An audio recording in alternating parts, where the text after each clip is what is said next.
ಅವ್ರೇ ಹೇಳ್ಯಾರತ್ತ ಮತ್ ದೇವ್ರು ಹಂಗ ಹೇಳಕತ್ರ ನಾವ್ರ ಏನ್ ಮಾಡುದು ಇಲ್ಲ. ಚಲೋ ಮಂದಿಗೆ ಹೇಳಿದ್ರ ಚಲೋ.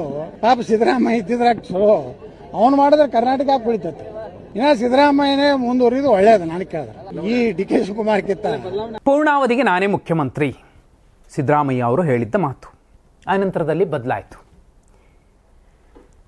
ಒಂದು ಹೈಕಮಾಂಡ್ ಒಪ್ಪಿದ್ರೆ ನಾನೇ ಮುಖ್ಯಮಂತ್ರಿ ಅಂತ ಹೇಳಿದರು. ಆದರೆ ಭಾನುವಾರದ ಕೂಡ್ಲಗಿಯ ಕಾರ್ಯಕ್ರಮದ ಹೇಳಿಕೆ ಈಗ ಬಹುದೊಡ್ಡ ಟ್ವಿಸ್ಟ್ ಕೊಡ್ತಿರುವ ರೀತಿಯಲ್ಲಿದೆ. ಯಾಕಂದರೆ ಪೂರ್ಣಾವಧಿಗೆ ನಾನೇ ಮುಖ್ಯಮಂತ್ರಿ ಅಂತ ಮಾತಾಡುವ ಸಿದ್ದರಾಮಯ್ಯ ಅವರು ಡಿ ಕೆ ಶಿವಕುಮಾರ್ ಅವರ ಮುಖ ನೋಡ್ಕೊಂಡು ಹೇಳಬೇಕಾದ್ರೆ ನಮ್ಮ ಸರ್ಕಾರ ಪೂರ್ಣಾವಧಿ ಇರುತ್ತೆ ಅನ್ನೋ ಮಾತನ್ನು ಹೇಳಿದ್ರು.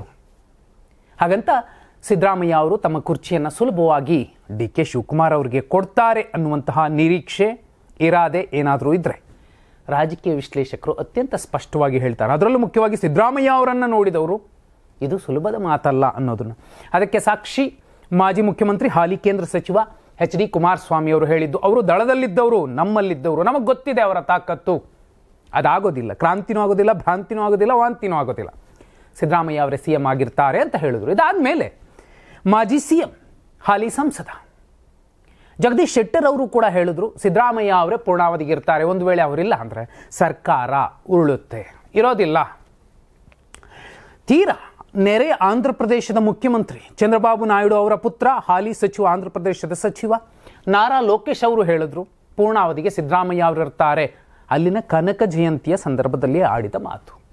ಇದೀಗ RSS ಪ್ರಮುಖ ಮೋಹನ್ ಭಾಗವತ್ ಅವರ ಒಂದು ಮೀಟಿಂಗಲ್ಲೂ ಕೂಡ ಇದೇ ಚರ್ಚೆ ಆಗಿದೆ. ಯಾವುದ್ಯಾವುದೋ ಆಸೆ ಇಟ್ಕೊಂಡು ಓಡಾಡಬೇಡಿ, 2.5 ವರ್ಷ ಬಿಟ್ಬಿಡಿ. ಅಲ್ಲೂ ಕೂಡ ಗೊಂದಲಗಳಿದ್ದಾವೆ. ಆ ಗೊಂದಲಗಳನ್ನು ಹಾಗೇ ಬಿಟ್ಟರೆ ಒಳ್ಳೆಯದು.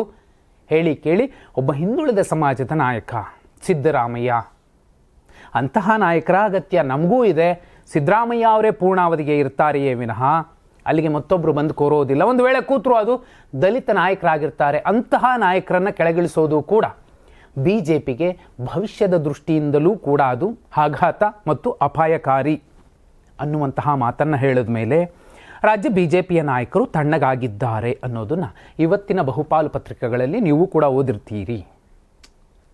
ಇದಲ್ಲದೆ ಈಗ ಬಸನಗೌಡ ಪಾಟೀಲ್ ಯತ್ನಾಳರು ಆಡಿರುವಂತಹ ಮಾತುಗಳು ತುಂಬ ಸ್ಪಷ್ಟವಾಗಿ ಹೇಳ್ತಾರೆ.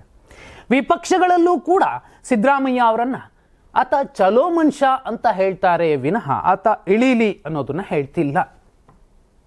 ಯತ್ನಾಳ್ ಕೂಡ ಇದನ್ನೇ ಹೇಳ್ತಿದ್ರು. ವಿಶೇಷ ಅಂದರೆ ಸಿದ್ದರಾಮಯ್ಯ ಅವರ ಆಪ್ತ ಶಿಷ್ಯರು ಅನಿಸಿಕೊಂಡಂತಹ ಯಾರೆಲ್ಲ ಈಗ ಬೇರೆ ಪಕ್ಷಗಳಲ್ಲಿದ್ದಾರೆ, ಇನ್ಕ್ಲೂಡಿಂಗ್ ರಮೇಶ್ ಜಾರಕಿಹೊಳಿ, ಸುಧಾಕರ್ ಸೇರಿದಂತೆ ಎಲ್ಲರೂ ಸಿದ್ದರಾಮಯ್ಯ ಚಲೋ ಮನುಷ್ಯ ಅಂತಲೇ ಹೇಳ್ತಾರೆ.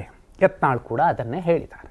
ಯತ್ನಾಳ್ ಇಷ್ಟನ್ನೇ ಹೇಳಿಲ್ಲ, ತೀರಾ ಕಾರ್ಣಿಕಗಳಲ್ಲೂ ಕೂಡ ಸಿದ್ದರಾಮಯ್ಯ ಉಳಿಬೇಕು, ಸಿದ್ದರಾಮಯ್ಯ ಇರ್ತಾರೆ ಅನ್ನೋದನ್ನೇ ಹೇಳ್ತಿದೆ. ಅಂದರೆ ಒಳ್ಳೆಯವರಿಗೆ ಒಳ್ಳೆಯದನ್ನೇ ಹೇಳುತ್ತೆ ದೈವ ಅನ್ನೋದನ್ನು ಹೇಳಿರುವಂಥದ್ದು. ಇದಕ್ಕಿಂತಲೂ ಮುಖ್ಯವಾಗಿ ಇದೇ ಬಸನಗೌಡ ಪಾಟೀಲ್ ಯತ್ನಾಳ್ ಕೆಲ ತಿಂಗಳ ಹಿಂದೆ ಡಿ ಕೆ ಶಿವಕುಮಾರ್ ಹಾಗೂ BJPಯ ಪ್ರಮುಖ ನಾಯಕರ ಜೊತೆಯಲ್ಲಿ ಮಾತುಕತೆ ಆಗಿದೆ. ಡಿ ಕೆ ಶಿವಕುಮಾರ್ ಮುಖ್ಯಮಂತ್ರಿ ಆಗ್ತಾರೆ, ವಿಜಯೇಂದ್ರ DCM ಆಗ್ತಾರೆ ಅನ್ನುವಂತಹ ಒಂದು ಸ್ಫೋಟಕ ಹೇಳಿಕೆಯನ್ನು ಕೊಟ್ಟಿದ್ರು, ಬಾಂಬ್ ಸಿಡಿಸಿದ್ರು. ಅವತ್ತೇ ಮತ್ತು ಒಂದು ಮಾತನ್ನು ಹೇಳಿದ್ರು ಆಗಲೇ.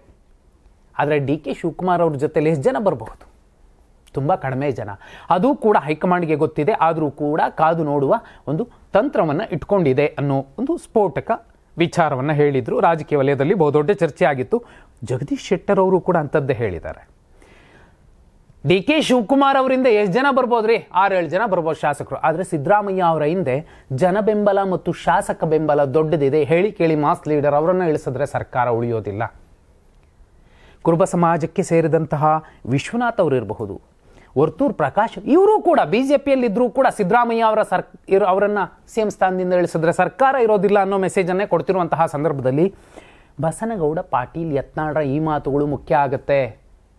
ಸಿದ್ದರಾಮಯ್ಯ ಚಲೋ ಮನುಷ್ಯ ಇದ್ದಾನೆ, ಡಿ ಕೆ ಶಿವಕುಮಾರ್ ಬೇಡ, ಸದ್ಯದ ಮಟ್ಟಿಗೆ ರಾಜ್ಯದ ಹಿತದೃಷ್ಟಿಯಿಂದ ಪೂರ್ಣಾವಧಿಗೆ ಸಿದ್ದರಾಮಯ್ಯ ಅವರೇ ಮುಖ್ಯಮಂತ್ರಿ ಆಗುವಂಥದ್ದು ಉತ್ತಮ ಅನ್ನೋದು ಒಂದು ಕಡೆ. ಆದರೆ ದೆಹಲಿಯಲ್ಲಿರುವ ಕನ್ನಡ ಮೀಡಿಯಾಗಳ ಪತ್ರಕರ್ತರು AICCಯ ಸಾರಥಿ ಮಲ್ಲಿಕಾರ್ಜುನ್ ಖರ್ಗೆ ಅವರನ್ನು ಭೇಟಿ ಮಾಡಿ ನಿಮ್ಮಲ್ಲಿರೋ ಗೊಂದಲ ಏನು, ಒಂದು ವೇಳೆ ಸಿದ್ದರಾಮಯ್ಯ ಅವರ ನಂತರದಲ್ಲಿ ನೀವೇನಾದರೂ ಮುಖ್ಯಮಂತ್ರಿ ಆಗ್ತೀರಾ ಅನ್ನುವಂತಹ ಪ್ರಶ್ನೆಯನ್ನು ಕೇಳಿದಾಗ ಆಫ್ ದ ರೆಕಾರ್ಡ್ ಹೇಗ್ರಿ ಕೇಳೋದು, ನನ್ನನ್ನು AICCಯ ಅಧ್ಯಕ್ಷರನ್ನಾಗಿ ಮಾಡಿದ್ದಾರೆ. ಇಂಥ ಅತ್ಯುನ್ನತ ಸ್ಥಾನದಿಂದ ಮತ್ತೆ ಕೆಳಗಿಳಿಸಿ ನನ್ನನ್ನು CM ಮಾಡಿ ಅಂತ ನಾನು ಕೇಳೋಕ್ಕಾಗುತ್ತಾ? ಆಸೆ ಇದ್ದರೂ ಕೂಡ ನಾನು ಹೇಗೆ ಕೇಳಲಿ? ಅದು ಹೈಕಮಾಂಡೇ ತಗೋಬೇಕು. ಹೈಕಮಾಂಡ್ ಅಂದರೆ ಯಾವುದೀಗ? ನಾನು ಹೇಗೆ ತಗೊಳ್ಳೋಕ್ಕಾಗತ್ತೆ ಅನ್ನುವ ಒಂದು ಉತ್ತರವನ್ನು ಕೊಟ್ಟರು ಅನ್ನುವಂಥದ್ದು ಕೂಡ. ಮಲ್ಲಿಕಾರ್ಜುನ್ ಖರ್ಗೆ ಅವರ ಈ ಮಾತುಗಳು ಒಂದು ಕಡೆ ಆದರೆ, BJPಯ ನಾಯಕರು, RSS ಪ್ರಮುಖರು ಕೂಡ ಸಿದ್ದರಾಮಯ್ಯ ಅಂತವರು ಉಳಿದ್ರೆ ಒಳ್ಳೆಯದು, ಅದು ಜಾಗಕ್ಕೆ ದಲಿತರು ಬಂದರೆ ಅಂಥವ್ರನ್ನು ಇಳಿಸಿದ್ರೆ ಕಷ್ಟ, ಅದು BJPಗೆ ಲಾಸ್ ಆಗುತ್ತೆ ಅನ್ನೋ ಕಿವಿ ಮಾತನ್ನು ಹೇಳಿ ಹೋದ್ಮೇಲೂ ಕೂಡ BJP ನಾಯಕರು ಇತ್ತೀಚೆಗೆ ಸೈಲೆಂಟ್ ಆಗಿದ್ದಾರೆ. ಯಾಕಂದರೆ ಇದೇ ಶ್ರೀರಾಮುಲು ಅವರು ಕೂಡ ಒಂದು ಹೇಳಿಕೆ ಕೊಟ್ಟಿದ್ರು. ಸತೀಶ್ ಜಾರಕಿಹೊಳಿ CM ಆದರೆ ನನ್ನ ಬೆಂಬಲ ಇದೆ, ನಾನು ಬೆಂಬಲಿಸ್ತೀನಿ ಅನ್ನೋದನ್ನು ಹೇಳಿದ ಮೇಲೆ ಒಂದಷ್ಟು ಅಶೋಕ್ ಅವರು ಕೂಡ ಅಂಥದ್ದೇ ಒಂದು ಹೇಳಿಕೆ ಕೊಟ್ಟಿದ್ರು. ಸಿದ್ದರಾಮಯ್ಯ ಅವರ ಪರವಾಗಲ್ಲ, DK ಶಿವಕುಮಾರ್ ಅವರ ಪರವಾಗಿ. ಆಗ BJP ನಾಯಕರಿಗೂ ಕೂಡ RSS ಒಂದು ಕಿವಿ ಮಾತನ್ನು ಹೇಳಬೇಕಾಗಿತ್ತು. ಭಾನುವಾರ ಆ ಕೆಲಸ ಆಗಿದೆ. ಅದೇ ಸಂದರ್ಭದಲ್ಲೇ ಇನ್ನು ಮುಂದೆ ಯಾರೂ ಕೂಡ CM ಬದಲಾವಣೆಯ ಚರ್ಚೆಗಳನ್ನು ಮಾತಾಡಬೇಡಿ, ಅವರ ಗೊಂದಲ, ಅವರ ಸಮಸ್ಯೆಗಳು ಹೆಚ್ಚಾದಷ್ಟು ನಮಗೆ ಲಾಭ ಅನ್ನುವಂತಹ ಕಿವಿ ಮಾತನ್ನು ಹೇಳಿ ಹೋದ್ಮೇಲೆ ಈಗ ಅವರು ಕೂಡ ಗೌಣವಾಗಿದ್ದಾರೆ. ಈ ಬಗ್ಗೆ ಯಾರು ಮಾತಾಡೋದಿಲ್ಲ. ಅದರ ಅರ್ಥ ಇಷ್ಟೇ, ಪೂರ್ಣಾವಧಿಗೆ ಸಿದ್ದರಾಮಯ್ಯ ಅವರು ಮುಖ್ಯಮಂತ್ರಿಯಾಗಿ ಇರಬಹುದು.